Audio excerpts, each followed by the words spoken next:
Opinion: Israel-Iran war targeting taming the Octopus. Israel and Iran war has moved into the second week with large exchange of aerial and ballistic missiles and with very little respite. In a much anticipated preemptive air strike with 200 jet aircraft, Israel struck more than 100 targets in Iran last week, targeting nuclear assets and the command structure of Iran. The Mossad had infiltrated and neutralized anti-aircraft assets of Iran by firing huge numbers of drones from within Iran. It may be recalled that Iran has a minority population of 10,000 Jews, down from 1,00,000 before the Iranian Revolution. 4 generals of top military command and 10 scientists working on the nuclear installations were eliminated in the first offensive. 10 cities have been targeted and nuclear assets have been degraded up to some extent. In the second week, the United States of America (USA) has joined Israel in targeting and degrading the underground nuclear assets of Iran, where the Israelis did not have the penetrating power.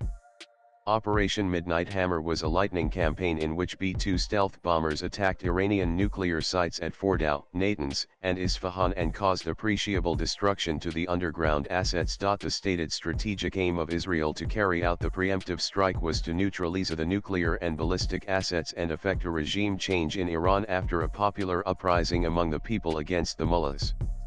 They also targeted and successfully eliminated the higher civil and military leadership with the aim of creating a psychological paralysis in the nerve center of the besieged nation. The US, Israel and Iran may be in for a long haul, taking a cue from the Russian-Ukrainian war and the war in Gaza. In effect, Israel has helped the Iranian regime in rallying masses to show their commitment to their nation, and for the time being all opposition to the Islamic regime has been put on the back burner. President Donald Trump has yet again proved to be a transactional leader. He lulled the Iranians into having fifth round of talks on Iranian nuclear program and was fully in picture when the Israelis attacked just before the talks. While declaring that he will take up to 2 weeks to decide whether to attack Iran or not, he had already passed orders for deploying the forces. After the midnight attacks on Iran's underground nuclear assets, which US claims to be a great success, he is again talking about peace and exhorting Iran to come to negotiation table. The peace-seeking or the Nobel Prize-seeking president has come out in the open and attacked Iran, which no other POTUS dared to do. Is North Korea listening and taking note? This brazen attack on the sovereignty and security of a distant nation by Israel and USA may also act as a carte blanche for China to move into Taiwan or Arunachal Pradesh. Iran's supreme leader Ayatollah Khamenei vowed punishment to the aggressor and launched hundreds of ballistic missiles onto the Israeli cities, targeting Israel's cybersecurity centers and nuclear facilities, mainly in the southern part of the country. For once, the volume of Iranian attack overwhelmed the Iron Dome and rendered it ineffective to a certain extent. Iran also claims to have eliminated the head of Mossad. While the casualties in Iran at the time of writing have been around 26 dead, the Israelis have lost around 6 persons. Israel and Iran have been locked in a proxy war for decades.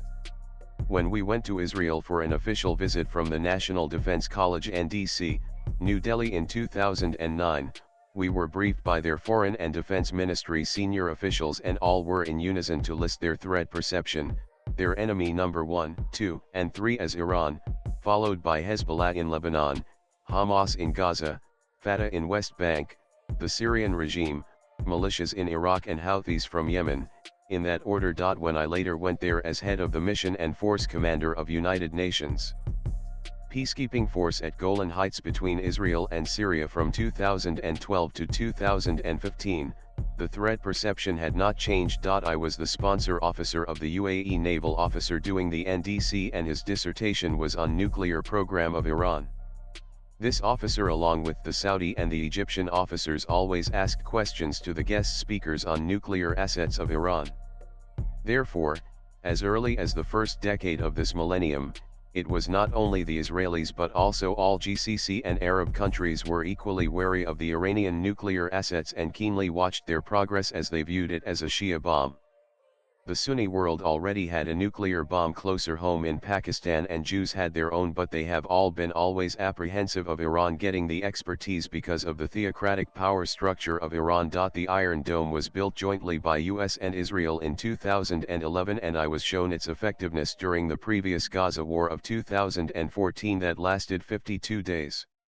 India rightly acquired the know-how from Israel and coupled it with the S-400 Triumph, surface-to-air anti-aircraft missile system from Russia, in creating Akash Tir, a comprehensive air defense system, its own version of Iron Dome that protected us from the enemy air assets during Operation Sindoor. Both China and Russia have jointly criticized the brazen Israeli offensive as an attack on Iran's sovereignty, security, and territorial integrity.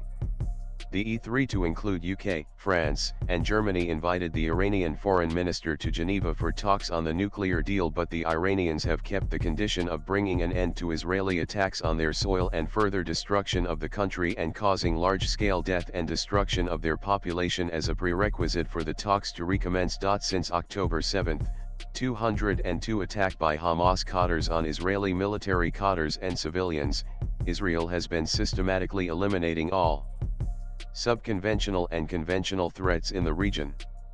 For decades, Iran has been fighting a proxy war with Israel through Hezbollah in Lebanon, Hamas in Gaza, Fatah in West Bank, erstwhile Syrian regime of Assad, Shia militias in Iraq, and the Houthis from Yemen. Israel has termed Iran an octopus and has very diligently crushed its arms of Hamas, Hezbollah, Bashar al-Assad, Shia militia of Iraq, and Houthis from Yemen. In doing so, Israel has completely dismantled the so-called Shia Crescent and has now decided to go for the head of the octopus. It has got overwhelming success in the initial attacks but is now finding it hard to reach the head of the octopus. Before reaching the head of the octopus, Israel has to deal with the mantle, siphon, and the beak. The Iran-Israel-USA war is not coming to an early end. Israel will ensure that Iran is weakened substantially and its nuclear weapon ambition is pushed by 5 to 10 years. However, Iran may walk out of non-proliferation treaty and give impetus to its nuclear dream. A nuclear Iran will also be more secure as nuclear capability brings in a strategic deterrence. The non-contact wars have a limitation and there is very little possibility of Israel and US to commit troops on the ground. India enjoys good relations with both Iran and Israel and is not in a position to pick sides. India has historical, cultural, and traditional relations with Iran spanning centuries, is managing the operations of the Chabahar port project, and has a stake in the international north-south transport corridor connecting ship, rail, and road trade routes between Azerbaijan, Central Asia, Europe, India, Iran, and Russia. It is also ensuring its energy security with help of Iran. With our dependence on Israel for our defense procurement, especially in command and control and air defense sectors including the domain of information technology and cybersecurity, we have developed strategic partnership with Israel in the last 3 decades. Swipe left for next video. India has to ensure a tightrope walk and in fact may be able to work towards bringing ceasefire and peace between the two varying sides, as it enjoys excellent relations with both the nations. The author was head of the mission and force commander of UN peacekeeping mission UNDOF between Israel and Syria at Golan Heights from 2012 to 2014. Views expressed in the above piece are personal and solely those of the author. They do not necessarily reflect News 18's views. Latest blogs.